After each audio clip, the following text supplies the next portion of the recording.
Esse é o terceiro vídeo. Eu vou comentar nele os antecedentes mais recentes, o que está acontecendo mais recentemente. Como dito anteriormente, hoje é 22 do 22 de outubro de 2023. São discursos sobre o transporte e a logística do Amazonas. Esse vídeo fala sobre os antecedentes mais recentes do que aquele vídeo que coloquei como vídeo 2.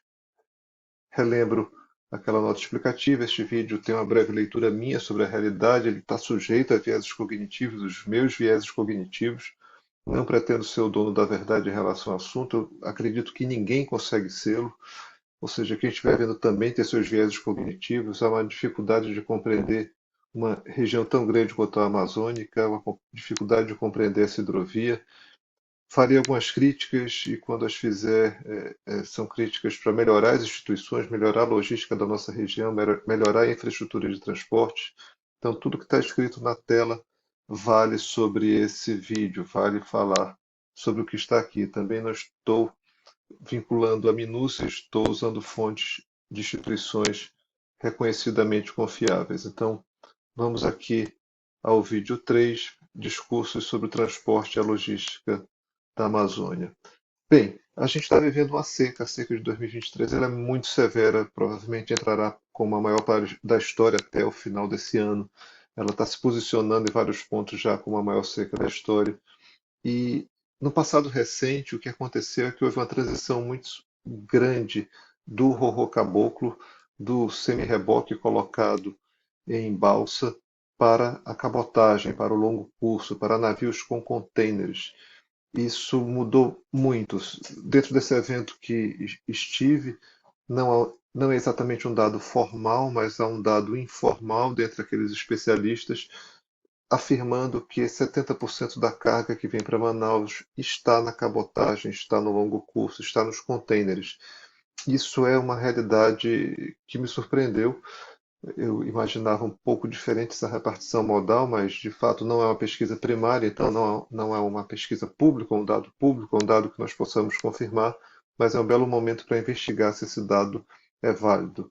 Já existia a percepção de elevar níveis de estoques durante esse período das secas. Eu creio que a grande disrupção que há dessa infraestrutura crítica se dá porque ninguém deve ter tanto estoque para o tempo que a hidrovia deve ficar fechada.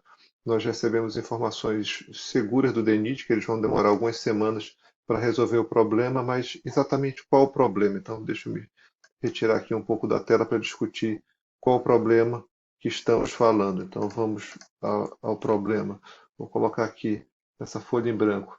Bom, o primeiro ponto dessa questão é que, dentro desse problema, nós temos a região conhecida como a foz do Madeira e o Tabocal. Segundo essa transparência, essa tela do DENIT, ela está acontecendo aqui e aqui, e nessas passagens tem uma obra em execução, a dragagem emergencial nessa região do Tabocal. Então, essa dragagem emergencial está ocorrendo para trazer de volta a hidrovia, trazer de volta ela para um nível que seja adequado de navegabilidade dentro do canal que está colocado nessa região. Isso vai fazer com que a região consiga ser recortada, a grosso modo, como está nessa figura também do DENIT. Ela vai ser recortada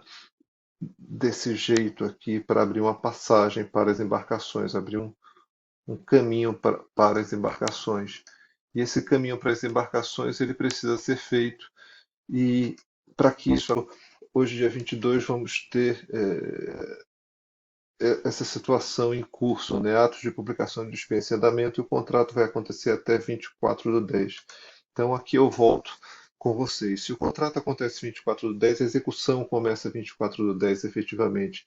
Eu compreendo que há um esforço de decreto de emergência, há uma série de ações que foram tomadas dentro do rigor da lei, mas temos que pensar com muito cuidado quanto tempo leva essa obra.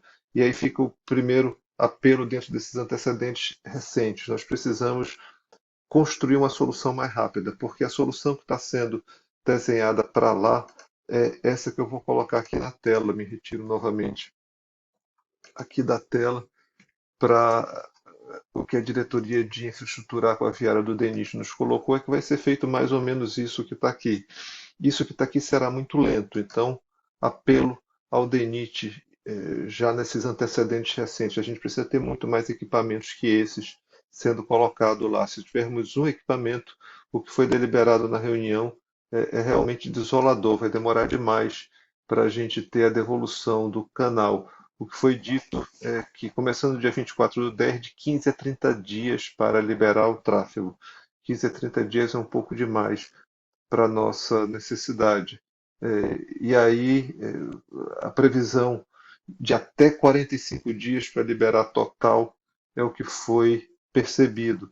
Quando a gente considera que balsas de Vila do Conde até Manaus, eles podem trazer de 70 a 80 contêineres por balsa, isso é um número muito pequeno quando a gente pensa nessa distância. A gente precisa ter muito mais do que isso sendo transportado. A gente precisa ter um modelo que seja diferente desse. Eu compreendo que a quantidade de terra que vai ser manuseada nesse ambiente é uma quantidade de terra bem grande.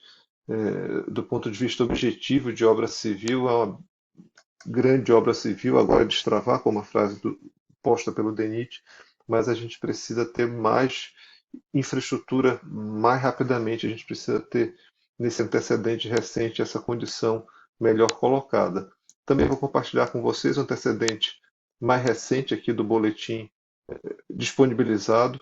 Eu vou me retirar aqui da tela um pouquinho para ficar mais fácil de demonstrar. A gente tem aqui o boletim disponibilizado pelo CPRM SACE e está posto aí na tela. E o boletim de fato último do dia 19, no meu vídeo anterior eu mostrei do dia 16, mas para ficar bem recente, a gente segue com o informe aí bem complicado do ponto de vista objetivo do que se pretende para a condição aqui na nossa região. Temos ainda rios reduzindo, o calado, a lâmina d'água baixando ainda mais. A gente está aqui no Rio Negro, em Manaus, já com a menor cota histórica. 2023 é mais baixo que 2010 e segue baixando e seguirá por mais algum tempo. Então, chama atenção para esse fato aqui, que seguirá por mais algum tempo. E isso é um tanto quanto preocupante. É claro que isso se apresenta de diferentes formas nos diferentes pontos do rio, nas diferentes posições e lugares de monitoramento aí da hidrovia e da bacia amazônica. Então, 2023 aqui nesse caso em Rio Branco ainda é o quinto da série histórica, e se apresenta dessa forma aqui, ainda podendo ter variações. Em Porto Velho já é o menor nível da série histórica, já está abaixo do menor nível histórico em relação ao Rio Madeira. E aí eu retomo a minha fala, começando com a conclusão dos antecedentes mais recentes, é que nos antecedentes mais recentes, efetivamente, o trânsito de container por navios maiores, por armadores que transitam com 1.000 containers, 1.500 containers ou mais, eles não conseguem passar na região da Foz do Madeira e do Tabocal. Há uma notícia de ter atracado nos superterminais recentemente uma embarcação com cento e poucos containers, mas é um volume muito pequeno. A gente precisa que tenha 8 metros de calado devolvido lá para aquelas regiões que são restrições, porque o que se tem é um trânsito relativamente lento para essa dinâmica. Olhando aqui para minha outra tela, Manaus-Santarém são 36 horas, rota de balsa, Santarém-Belém 49 horas, Belém-Santarém 55 horas e Santarém-Manaus 60 horas. Então, quando a gente pensa nessa possibilidade de transitar por balsa, é realmente uma necessidade, mas dentro ainda dos antecedentes recentes, vale reforçar que há um encolhimento do negócio do Rorô Caboclo. Infelizmente, por uma série de causas sistêmicas, hoje há muito menos caminhões trafegando nas rodovias, há muito mais containers trafegando no oceano e nas hidrovias da Amazônia. O Porto de Manaus, superterminais de Batão, são portos muito grandes hoje nessa operação nacional e a gente precisa refletir sobre como essa repartição modal poderia ser diferente. Eu vou discutir isso no próximo vídeo, mas o que nos trouxe até aqui foi um novo arranjo nessa distribuição logística, a ausência de rodovia dentro de uma questão de obra que podemos fazer, a ausência de rodovia é um elemento, e por outro lado, o aquecimento global, então um fenômeno, uma externalidade, uma ação governamental, a ausência de orçamento para manter a hidrovia, uma ação do Congresso, do governo e dos governos, em especial no ano passado, em relação a esse ano, não alocando recurso para a infraestrutura na região amazônica, nem para rodovia e nem para segurar calado nos rios. Foi um dos problemas, e isso é decorrência de decisões governamentais que, na minha opinião, não é de um passado recente, é de um século. A gente não investe em infraestrutura na Amazônia, apenas uma reprodução de um comportamento histórico.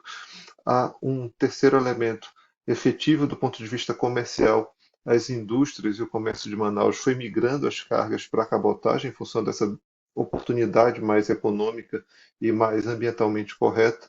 Então, isso levou ao encolhimento do rorô caboclo. Então, o aumento da cabotagem com o encolhimento do rorô caboclo levou a esse desequilíbrio na repartição modal. E aí, claro, nós não temos rodovia, a BR-319 segue não asfaltada, isso é um outro antecedente que constrói esse cenário. Então, nós temos um conjunto de antecedentes recentes, ampliado por um conjunto de antecedentes históricos no olhar do longo prazo, em especial falta de investimento público na infraestrutura de transporte na Amazônia. E nos nossos rios, de fato, não são hidrovias. Então, esse me parece ser o cenário de antecedentes mais recentes e que estão sendo espelhados nesses boletins hidrológicos aqui apresentados. Então, é isso para esse terceiro vídeo de antecedentes mais recentes. Lembrando a minha nota explicativa, ele tem uma breve leitura minha aqui a respeito do assunto. As críticas e as menções e análises que eu faço só são do ponto de vista de percepções, tentando melhorar o sistema. Cada um de nós tem seu viés cognitivo, a gente precisa aceitar o viés cognitivo do outro de maneira cautelosa, respeitosa, compreender que ninguém que tomou decisão tinha o propósito de errar ou de se sobrepor a qualquer outro, apenas pareceu ser a melhor decisão para ele. E aí a gente fica com o convite final, além de tudo que está escrito ali naquela minha nota explicativa, fica um convite para que tenhamos a serenidade de fazer soluções sistêmicas, porque o presente vai apontar um futuro em breve de um desabastecimento expressivo na cidade. É o que percebo, mas discutiremos isso no próximo vídeo. Até o próximo.